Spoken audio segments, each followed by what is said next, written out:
Hello friends, this is Standardization World channel, and today we're going to discuss the impact of the technical regulation and standardization system in the World Trade Organization's work.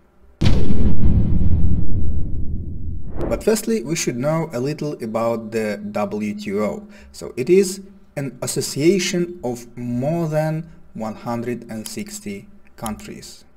WTO takes more than 90% of the world trade turnover.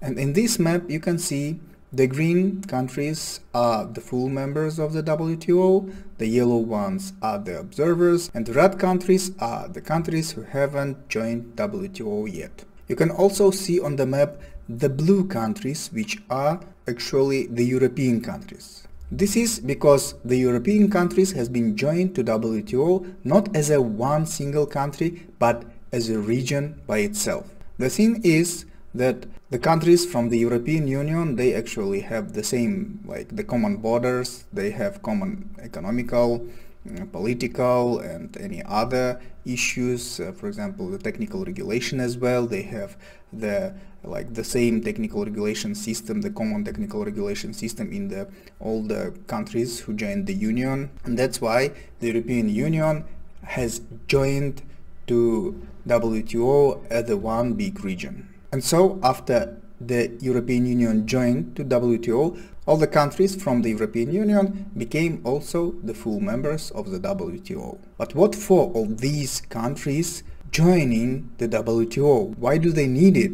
What for? And the answer is that WTO provides to all its full members the flexible and very convenient conditions for international trade. WTO would like to provide the same conditions to all the countries in the world in the field of the trading. How to join to WTO? There are three main steps. The first one is the consideration of the economic and trade political mechanisms of the country. So firstly, the country who would like to join the WTO fills in the application, sends it to the WTO headquarters or secretariat, it doesn't matter. And after that, the WTO team starts consideration of all the laws, regulations and every legal acts of the country somehow related to the trade. After WTO team finishes its consideration process of all the legal acts of the country, they start the second stage, which is consultations and negotiations. During this step, the WTO team provides or gives to the government of the country all the misconformities, miscompliances of the country. During this second session, the WTO team provides to the government of the country its comments with all non-compliances, misconformities of the legislation, of the current legislation of the country for today. The government of the country starts the huge work of improvement of its own legislations, according to the agreements, rules and procedures of the WTO. And when everything is done, and when the government of the country finishes all its legislation improvement work, the WTO starts to prepare the papers. And by the papers, I mean the agreements. The agreements which will be signed by the government or by the head of the country. Right after the government or the management of the country signs the main agreement, which is the General Agreement on Tariffs and Trade, GATT, the main WTO agreement, after that country becomes the member of the WTO. Along with this GATT, there are about 60 additional agreements in the different sectors of economy. For example, the financial issues or maybe some taxation matters, everything which is somehow related to the trade issues, logistical, border or anything like this. And there are two additional agreements in the field of technical regulation, standardization and conformity assessment, which are the WTO Agreement on Technical Barriers to Trade, the TBT Agreement, and the WTO Agreement on the Application of Sanitary and Phytosanitary Measures, SPS Agreement.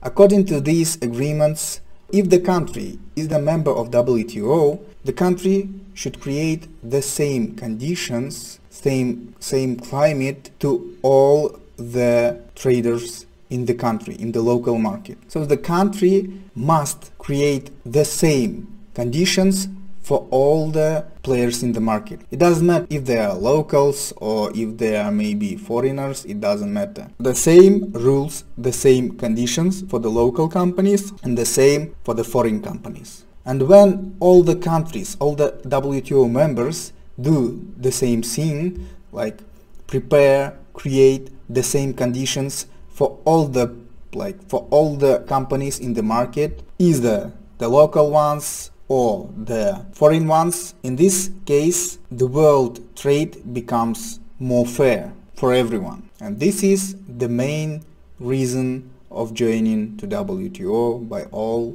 those countries. But anyway, even if there are the certain rules, there's certain procedures, and even if usually the country states of the WTO, they create the same conditions, the same requirements for the local companies and for the foreign companies, but there are some sort of things that some countries do to defend their own internal market. And in this case, the main thing that is very helpful is the safety requirements. If, for example, country has, let's say, the technical regulation for food products, yes, it contains the same requirements for the food products which are from the local companies or which came from the foreign countries by the foreign companies. It has the same rules, the same regulations, the same requirements, but there could be any additional requirements for the incoming products to the country, like for example the special requirements for the imported and exported products. But this is actually fair enough. The country can appoint any additional requirements to the incoming products if it relates exactly to the safety. It is okay. But sometimes some countries, because of some political situations, political issues, they just forbid some types of products from some certain countries. And this is actually wrong. It is the violation of the rules of the WTO agreements. For such cases, there are WTO Technical Barriers to Trade Committee, the TBT Committee, which monitors the compliance with the terms of the TBT agreement and serves as a platform for discussing the trade issues. So this TBT committee helps to argue on countries to find any solutions of the issues, to find any consensus, or help to come to the compromise by the negotiations on the platform that is provided by TBT committee. So this was the general information about WTO and the WTO agreements. During the next lesson, we are going to discuss mostly about the technical barriers to trade and how WTO would help us to remove all these barriers. This is the Standardization World channel. My name is Bolata Bayule, and thank you for your attention.